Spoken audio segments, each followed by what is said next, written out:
বাবা, তুমি এত খাই খাই করো কেন? সারা জীবন তো খেয়েই গেলা, এখন আমার দিকে একটু নজর দাও। তোমার কি লাগবে সোনা বলো? তুমি কি বোঝো না বাবা, আশেপাশে কত রমণী ঘুরতাছে, একটার সাথে হাঙ্গা করে দাও। এই দেখো বাবা, এই হলো জরিনা, আমার ক্লাসমেট। ছেলেটা এত পাকনা হলো কিভাবে রে? হালকার ঘরের হালকা, তোমার পোলা তোমার মতো পাকনা হবে না তো কার মতো হবে? তুমি কি কইলা বউ? আমার বাবা বাইক দিল না কেন? এ বিয়ে আমি মানি না। হিরো আলম বিয়ে করে মলম লাগাচ্ছে, আর আমি বাইক পাবো না?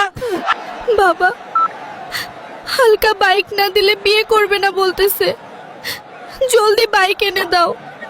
বাবা, আমার কাছে বাইক কেনার টাকা নেই, তাই রিক্সা এনে দিলাম। দয়া করে বিয়েটা করে নাও বাবা। রিক্সা? এটা কি খেলনা নাকি? এলাকার লোক যে বড় গাড়ি নিয়ে ঘোরে, আর আমি বাইক নিয়ে আপনার মেয়েকে নিয়ে ঘুরতেও পারবো না? বন্ধুরা, সাবস্ক্রাইব করবা নাকি আমার বউরে বিয়ে করবা? তোমরা সাবস্ক্রাইব করলে বাইক কেনার টাকাটা পেতাম আর বিয়েটাও হইতো।